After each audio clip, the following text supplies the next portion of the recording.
अभय जो शहर से अपने दादाजी से मिलने सोनापुर गांव जा रहा था, उसको सोनापुर गांव जाने के लिए एक भयानक जंगल के रास्ते से जाना था।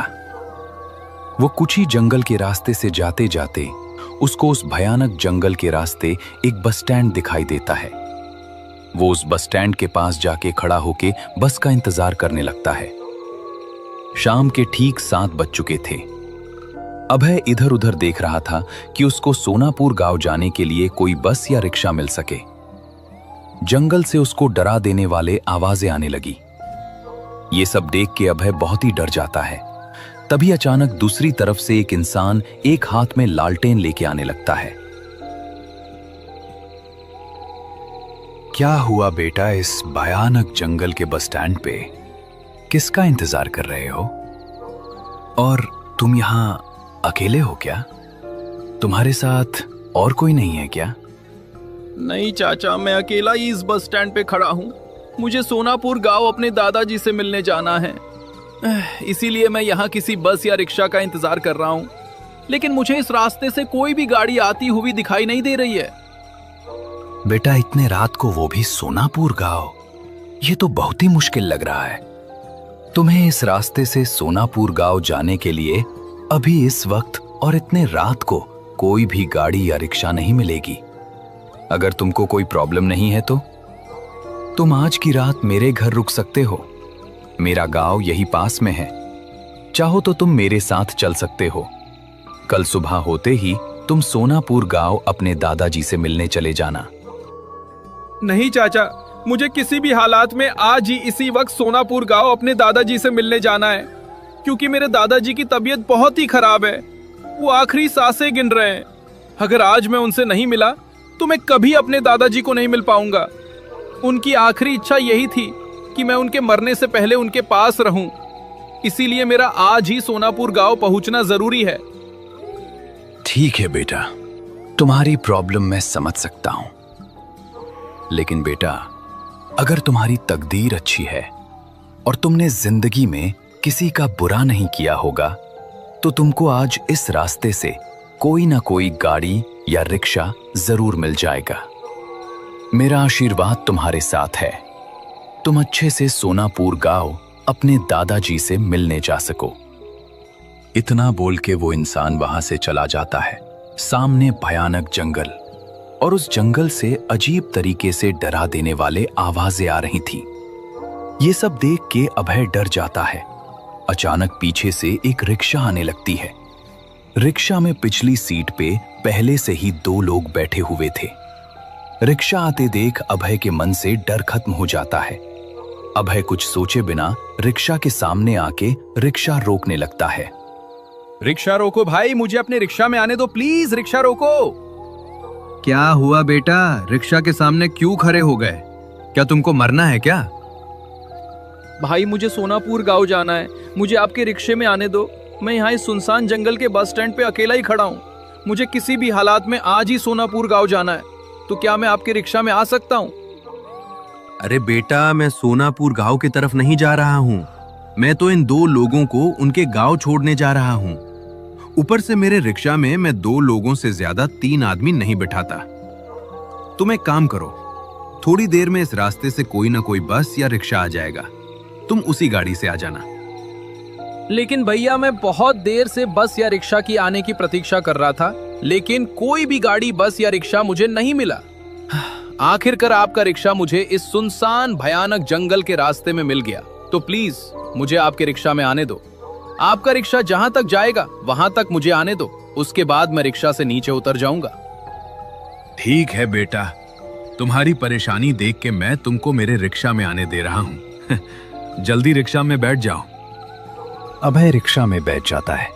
रिक्शा वाले ने रिक्शा चालू किया और उस भयानक जंगल के रास्ते से रिक्शा लेके निकल पड़ा। जाते जाते जंगल से इधर उधर से भयानक जोर जोर से किसी जंगली जानवर जैसे जंगली भेड़िए की और उल्लुओं की आवाजें आ रही थीं।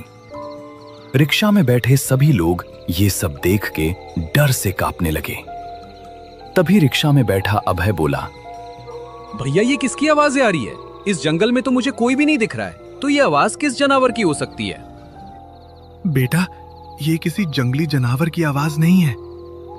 ये तो इस जंगल में घूमते रहते उस काले साए की आवाजें हैं। जब किसी इंसान की बदबू उस साए को चली जाती है तो वो इंसानों को रोकने की कोशिश करता है। लेकिन तुम लोग डरो नहीं, मेरा तो इस रास्ते से रिक्शा चलाने के रोज का काम है। रिक्शा वाला ये बोल ही रहा था कि तभी रिक्शा के सामने बड़ी सी काली परछाई खड़ी हुई जो 10 फीट लंबी थी। वैसे ही रिक्शा वाले ने तुरंत अपना रिक्शा रोक दिया। जैसे ही रिक्शा रुका, वो जंगल की काली परछाई ऊपर नीचे होने लगी। ये सब देख के रिक्शा में बैठे सभी लोग डर जाते हैं, सिवाय रिक्शा वाला छोड़ के, क्योंकि रिक्शा वाले को पता था कि ये उनका कुछ नहीं बिगाड़ सकता। भाई लोग, तुम लोग इस काले साए से डरो मत, ये हमें कुछ नहीं करेगा। ये तो बस हमारा रास्ता रोक के खड़ा हुआ है। ये हमारा कुछ नहीं करेगा, ये अपने आप हवा में गायब हो जाएगा। ये साया हमको सिर्फ डराने की कोशिश कर रहा है। इतना बोल के रिक्शा वाले ने तुरंत अपना रिक्शा चालू किया और उस काली परछाई के ऊपर से अपना रिक्शा आगे ले जाने लगा। जैसे ही रिक्शा उस काले साए के ऊपर से गई, वैसे ही वो परछाई हवा में गायब हो गई। देखा भाई लोग, मैंने बोला था ना कि ये काली परछाई हमारा कुछ नहीं बिगाड़ पाएगी। मैं रोज रात को किसी सवारी को लेकर इस रास्ते से आता रहता हूँ, इसीलिए मुझे इस जंगल के बारे में सब पता है कि इस जंगल में कौन हमें मारेगा और कौन हमारा कुछ नहीं बिगाड़ पाएगा। जैसे ही रिक्शा कुछ आगे जाता है, वैसे ही रिक्शा वाला अपना रिक्शा रोक देता है। लो बेटा, मेरा रिक्शा तुम्हें यहीं तक छोड़ सकता है। तुम्हें इसके आगे तुमको सोनापुर अकेले ही चलकर जाना होगा, क्योंकि मेरे रिक्शे में जो 2 लोग बैठे हैं उनको मुझे उनके गांव छोड़ने जाना है। तो तुम यही उतर जाओ। लेकिन रिक्शे वाले भाई साहब, मैं अकेला इस जंगल के रास्ते से सोनापुर गांव कैसे जाऊंगा? मुझे तो सोनापुर गांव का रास्ता भी पता नहीं है, और रात के 8 बज रहे हैं, और इतने सुनसान जंगल में मुझे आप अकेला छोड़ के जा रहे हो।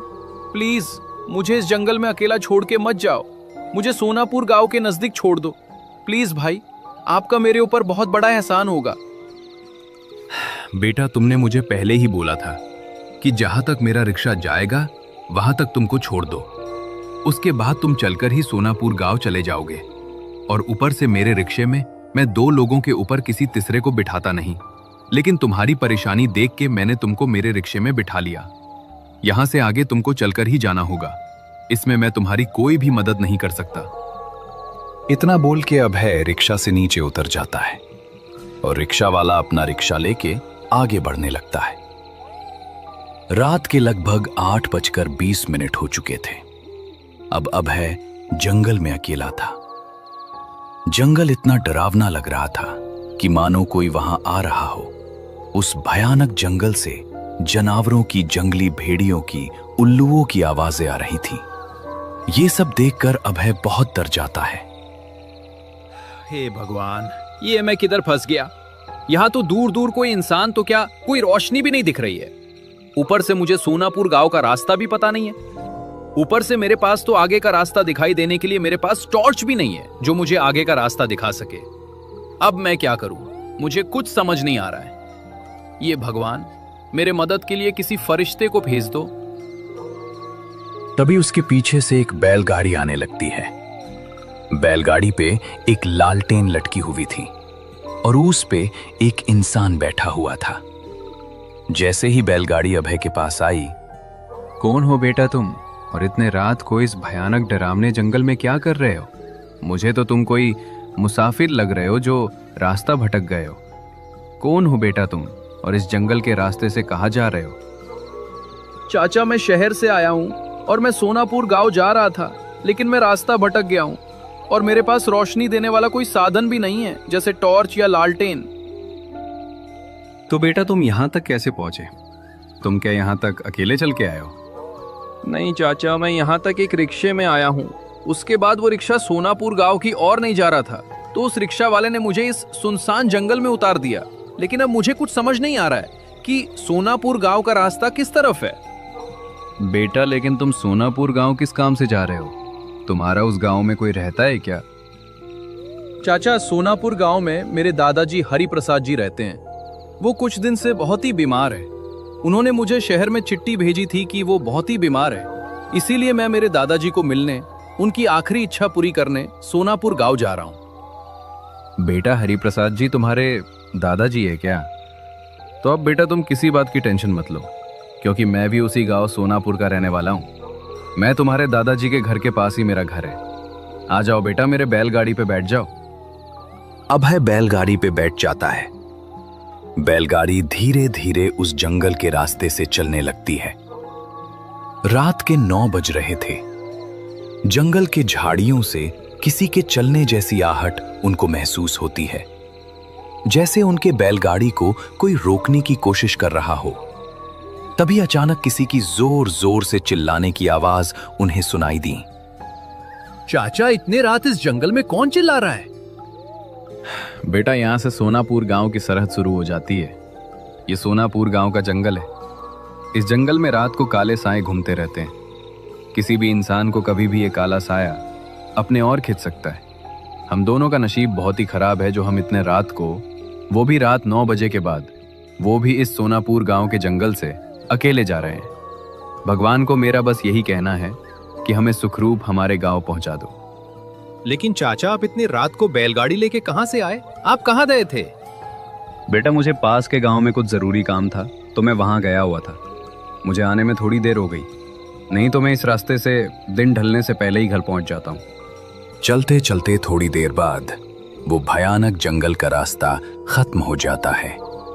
कुछ सामने जाते ही सोनापुर गांव आ जाता है। सभी घरों के दरवाजे से रोशनी जगमगा रही थी। बैलगाड़ी सोनापुर गांव में पहुंच जाती है। जैसे ही बैलगाड़ी गांव के बीचों बीच पहुंचती है, वहां बरगद के पेड़ के नीचे शामू की चाय की दुकान थी। कड़ाके की ठंड की वजह से गांव के कुछ लोग अलाव जलाकर हाथ सेंक रहे थे और आपस में कुछ गंभीर चर्चा कर रहे थे। लो बेटा, आ गया तुम्हारा दादाजी का गांव सोनापुर। अब तुम्हें यहाँ किसी से डरने की कोई जरूरत नहीं है। अब तुम आराम से बैलगाड़ी से नीचे उतरो और अपने दादाजी से मिलने चले जाओ। लेकिन चाचा, आप नहीं आ रहे हो क्या? आपका घर भी तो मेरे दादाजी के घर के पास है, तो आप भी मेरे साथ वहां तक चलो ना। हम दोनों बैलगाड़ी पे साथ साथ चलते हैं। नहीं बेटा, मुझे थोड़ा अर्जेंट काम आ गया है, इसीलिए मुझे आगे जाना है। तुम यहाँ से अकेले चले जाओ, डरने की कोई बात नहीं है। आगे जाते ही तुमको सामने ही पीपल के पेड़ के नीचे गांव के शामू की चाय की दुकान दिखेगी। वहां तुमको और कुछ लोग अलाव के पास बैठे हुए दिखाई देंगे। अब जल्दी जाओ बेटा, मुझे आगे जाना है। उसके बाद अभय बैलगाड़ी से नीचे उतर जाता है। उसके बाद अभय ने उस इंसान को धन्यवाद कहा। धन्यवाद चाचा, जो आपने मुझे सोनापुर गांव तक छोड़ा। आपका ये एहसान मैं जिंदगी भर नहीं भूलूंगा। आपने मेरी बहुत मदद की। अरे, इस वक्त गांव में कौन आया है? और वो भी काशी चाचा की बैलगाड़ी पर। लेकिन काशी चाचा की बैलगाड़ी यहाँ कैसे? सामने से अभय चाय की दुकान पे आने लगता है। जैसे ही अभय चाय की दुकान पे आया,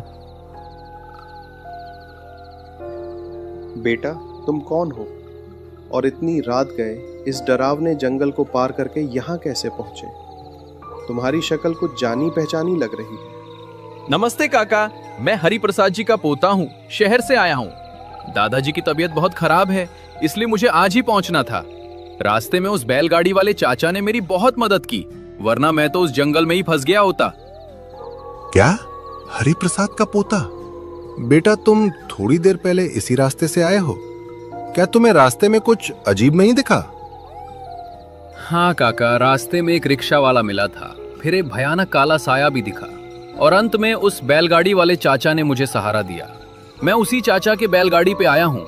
वो अभी मुझे वहां बैलगाड़ी से नीचे उतार के आगे चले गए। उस चाचा का घर भी मेरे दादाजी के घर के पास ही है। सभी लोग अभय को अजीब तरीके से देखने लगे। बेटा, तुम किसके बैलगाड़ी में आए हो? इस गांव में तो एक ही इंसान के पास बैलगाड़ी थी, जिसका नाम काशी था। बेटा, तुम किसके साथ आए थे? काशी चाचा तो 3 साल पहले इसी जंगल के रास्ते में एक हादसे में मारे गए थे। वे तब भी पास वाले गांव से काम करके लौट रहे थे। शांत हो जाओ सब। हरिप्रसाद एक बहुत ही नेक इंसान है। शायद उनकी दुआओं और पूर्वजों के आशीर्वाद ने ही आज इस लड़के की जान बचाई है। काशी की आत्मा आज भी उस जंगल में भटकती है, लेकिन वो कभी किसी का बुरा नहीं करती, खासकर नेक लोगों की। इसलिए बेटा, तुमको काशी के आत्मा ने बैलगाड़ी पे सही सलामत इस गांव में छोड़ा, क्योंकि तुम उस इंसान के पोते हो जिसने उस काशी की जिंदा रहते बहुत मदद की थी। क्या वो एक रूह थी? लेकिन उन्होंने तो मुझे गांव तक पहुंचाया। हाँ बेटा, सोनापुर का ये जंगल जितना डरावना है उतना ही रहस्यमय भी। खैर, अब तुम घबराओ मत। मोहन, लालटेन उठाओ और अभय को हरि प्रसाद जी के घर तक छोड़ कर आओ। बेचारा बहुत डरा हुआ है। अभय कांपते कदमों से मोहन के साथ अपने दादाजी के घर की ओर बढ़ चला। जब वो घर पहुंचा तो देखा कि दादाजी बिस्तर पर लेटे हुए थे। अभय को देखते ही उनकी आंखों में चमक।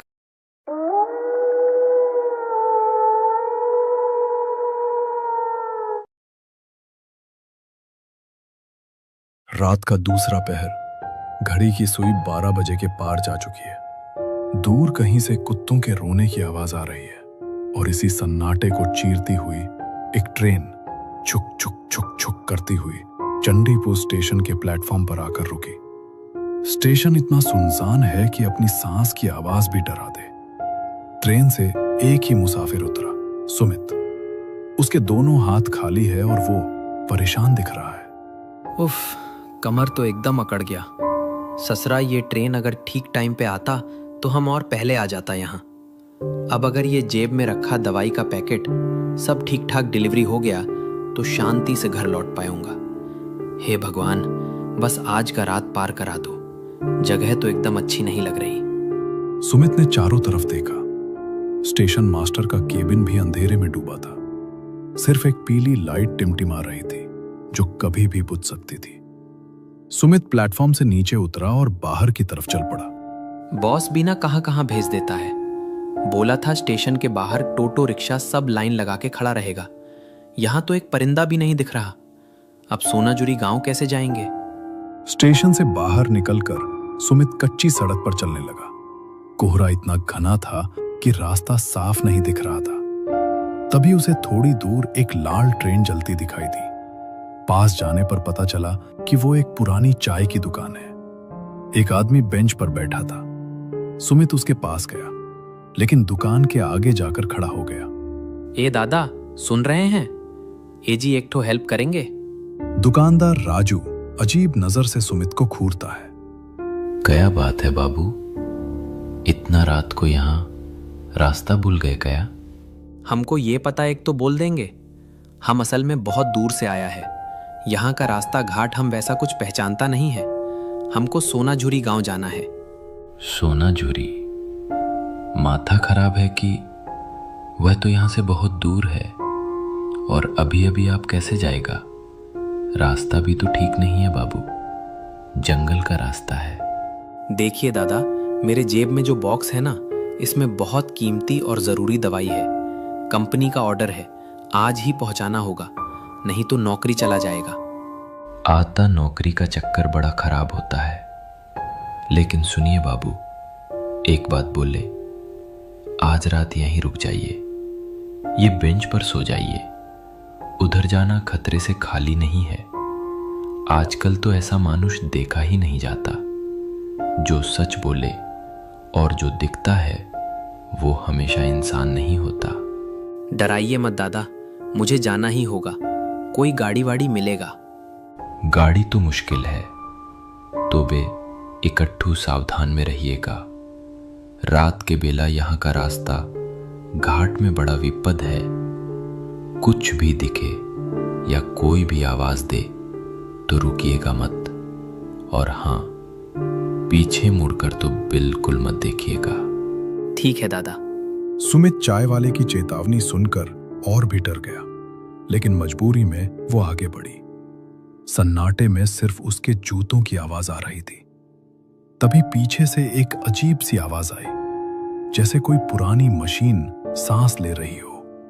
अरे कोई गाड़ी आ रहा है, शायद जान में जान आया। अंधेरे में से एक काला टूटा फूटा ऑन्टो निकल कर आया। ऑन्टो के शीशे काले थे। ऑन्टो सुमित के ठीक बगल में आकर रुका। ड्राइवर का चेहरा अंधेरे में था। हे दादा, कहाँ जाएंगे बोलिए, हम पहुंचा देंगे। बैठिए पीछे।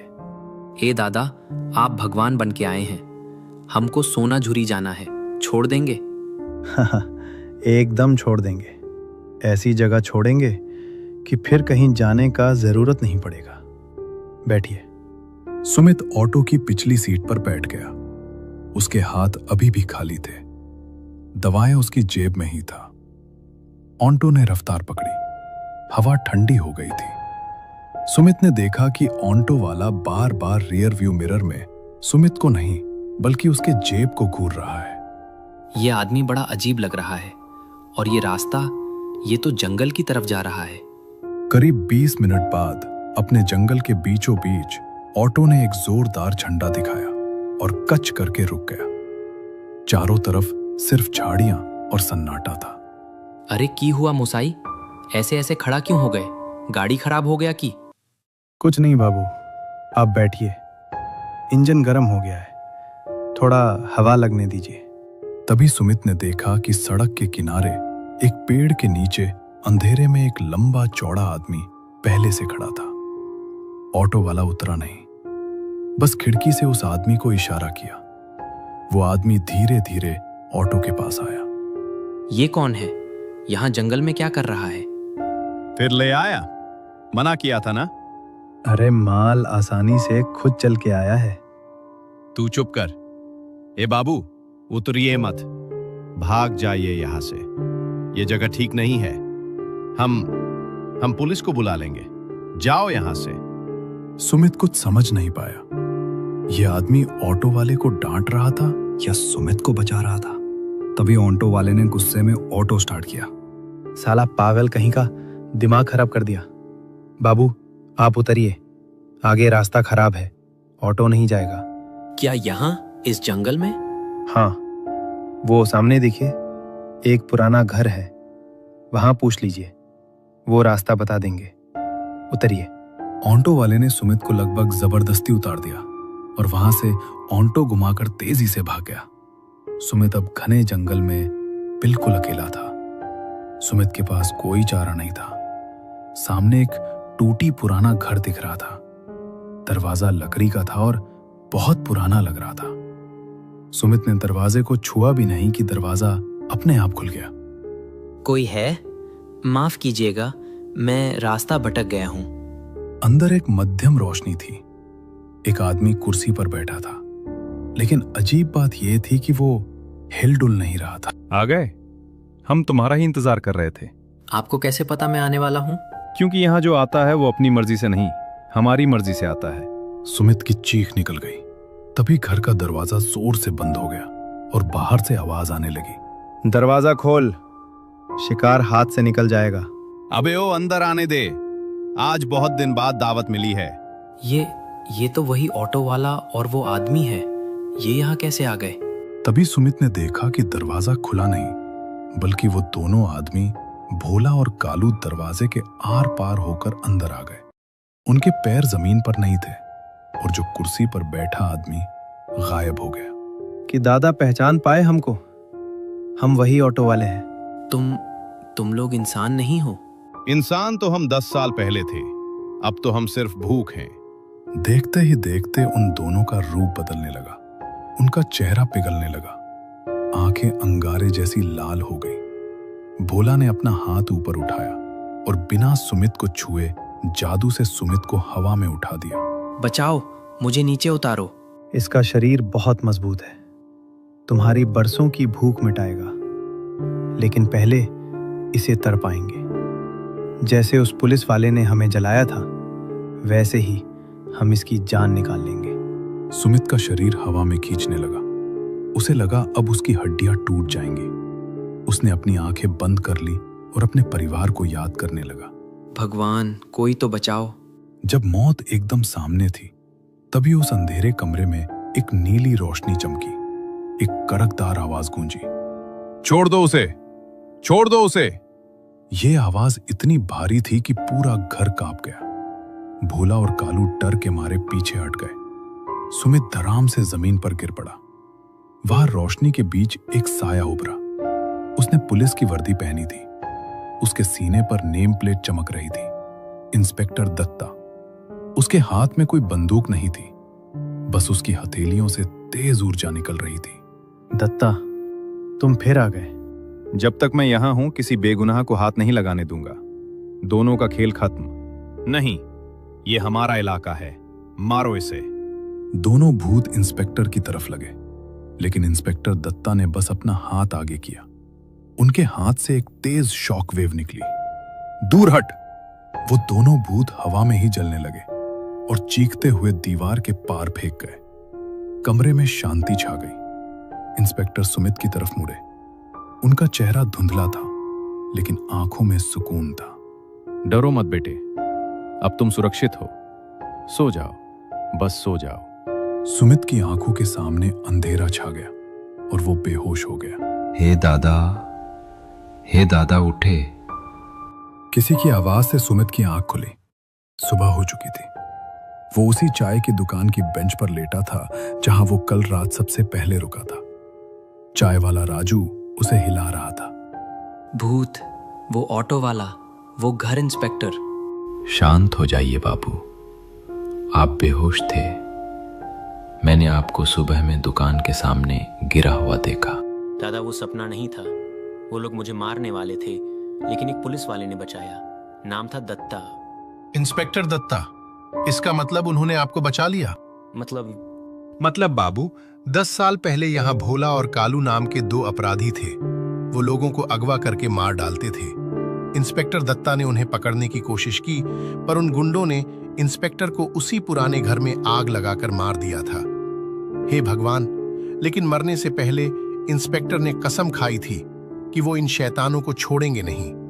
कुछ दिन बाद वो दोनों गुंडे भी उसी घर में रहस्यमयी आग में जलकर मर गए। गांव वाले कहते हैं कि इंस्पेक्टर दत्ता की आत्मा आज भी उस जंगल में पहरा देती है। जो भी मुसीबत में होता है, वो खाकी वर्दी वाला फरिश्ता उसे बचा लेता है। सुमित ने अपने जेब में दवाएं पैक को कसकर पकड़ा, बिना हाथ से छुए। बस टैप्स महसूस किए, उसकी जान बच गई थी। दादा, मैं चलता हूँ। अब जिंदगी में कभी इस शॉर्टकट के चक्कर में नहीं पड़ूंगा। सुमित ने स्टेशन की तरफ दौड़ लगा दी। दूर जंगल के किनारे धुंध में एक धुंधला साया खड़ा था। उसने धीरे से अपना हाथ उठाकर सुमित को सैल्यूट किया और फिर हवा में गायब हो गया। ट्रेन की सीटी बजी और सुमित की जिंदगी की गाड़ी फिर से